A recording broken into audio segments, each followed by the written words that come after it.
Okay, quickly, we'll quickly go to so them. sorry for Redskins fans. Oh boy, Redskins had a 15-point lead in the game versus the New Orleans Saints in New Orleans. It was shocking enough that they had that big of a lead in the fourth quarter in New Orleans, one of the hardest places to play in. New Orleans was coming on a 7-game winning streak, now 8 after winning last night. Kirk Cousins did his thing, 22 for 32, 322, and 3 touchdowns. I mean, but they gave up a 15-point lead in the last 6 minutes of the game. Mark Ingram has been a beast. 134 yards. On 11 attempts. That's on 11 crazy. attempts. 11 attempts. That is crazy. And did you know, I read a stat last week. I didn't think a New Orleans team would ever do this. Drew Brees was like 10th or 9th in the league in passing attempts. When have you ever seen a New Orleans team led by Drew Brees have his passing attempt numbers be that low? That's ridiculous. He's always the league leader. We know he's a perennial 5,000-yard-a-year thrower. So they're doing this with their running game and with their defense. But their defense struggled yesterday. But let's look at the Redskins standpoint. The season's over, 4-6. I don't know if their season's over, but is it? It's over. It's a tough one. I mean, this is a legitimate loss. Again, you're talking mathematically, it's not over. But you lost to a team that's not won 8 straight. So that's, I look at it like, it's not terrible. Kirk Cousins did everything. Like, what can we take away from this game for the Redskins? What does it say about them? Positive? Overall. What does Positively, offensively, they're fine. What's the main thing you take out of this game for them? I mean, the passing and the running game, it's been consistent. I'll say this. And me and you, I've been a doubter of this guy since day one. All right? But I can legitimately say this. I know they blew a 15-point lead yesterday, but not completely. But I was a disbeliever in Kirk Cousins. But I have to say, he has had a phenomenal season, and it is not because of him that this team is 4-6.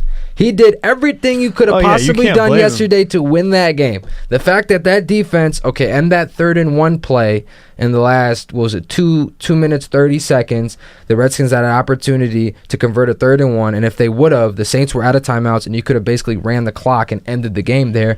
The fact that the Saints stopped it was a running play on a 3rd-and-1. They stopped them. Redskins had to punt the ball. But it's not you give the ball back to Brees. That's what I'm saying. Like, it wasn't his fault. And Kirk Cousins had a phenomenal game in a tough environment, in one of the hardest places to play against one of the hottest team in the league, in a sense. And you're playing Drew Brees, and you're playing a defense who has been top 4, top 5 in the league since week 2, since trading AP, since they've been on this 8-game winning streak. So, I mean, their top cornerback, what was his name? Go up. Sorry, I'm talking to myself. Go up.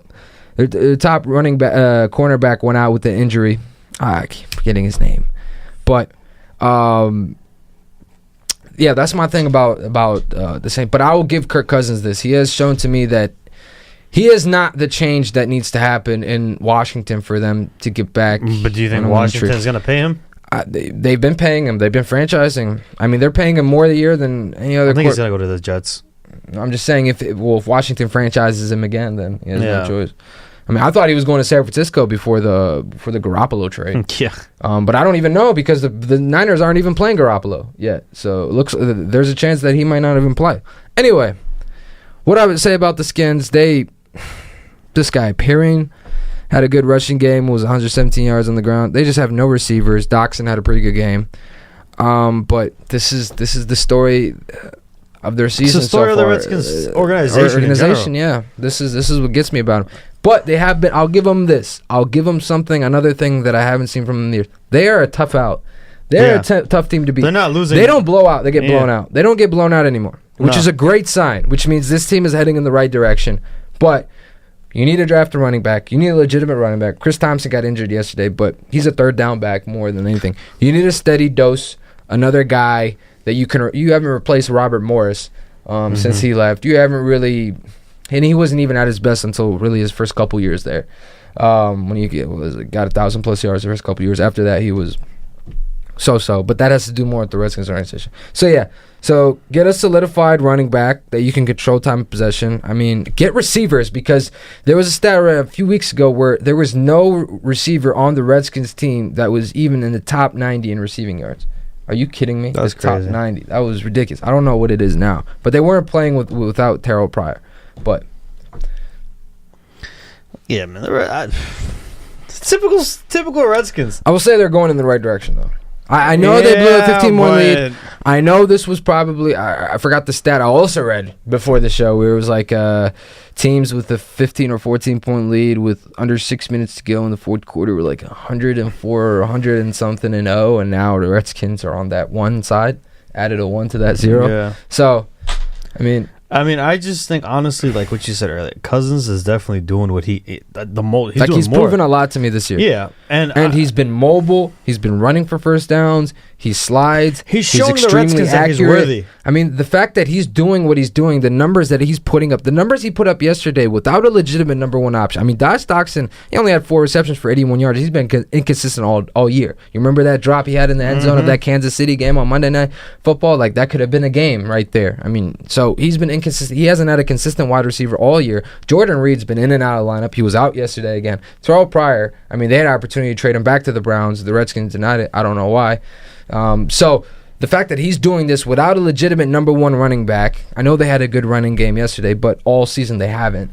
And without a legitimate wide receiver, I got to give him credit where credit is due because I was a disbeliever in him and I didn't think that he can take you to the promised land. But he's not taking him to the promised land. No, but I'm saying he can because they're bad in all other areas than him. He's not the problem. No. Like I've identified that he's not the problem. Yesterday that was completely the Redskins defense giving up that game. Yeah, because I thought you can't ask any more from the offense to be up 15 points. Because now I look at it, I'm like, you can win a Super Bowl with this guy. I'm not saying I don't know. No, listen, because what I meant by that, if we've seen Super Bowl teams in the past, the Baltimore Ravens with Trent Dilfer back in 2000, and we've seen teams win Super Bowls with average so-so quarterbacks, and Kirk Cousins hasn't been turning the ball over. So this is a guy I can see you building your team around. I didn't say that. Yeah, no. I didn't think that was the case a few years ago because of how my thing was and your thing was he doesn't come up in big games. But that was just my thing. But yeah. But now they're 4-6. Let me ask you this. What? You think at the end of the season, after week 16 is done, or 17 is done, think who would have a better record, the Giants or the Redskins? I got to know this. The Redskins because they're a better team. Okay. I mean, I'll say the Redskins. I mean, what is their remaining schedule? What are they? They play you guys next week. They're at Dallas, then at the Chargers. It's going to be tough, but this team is still in the hunt. I mean, technically, if they go 6-0 the rest of the way, technically, they can be. They're still in the playoff hunt, man. Yeah, but you know they're not going 6-0. I'm just saying that. They got to. I mean, you guys got to go. What? You guys got to win 2 more games. This is only your second win of the season. What makes me think that you guys are going to win 2 games? I just think the Chiefs are really, really reeling. Let's go to the Giants now that you brought them up. The Chiefs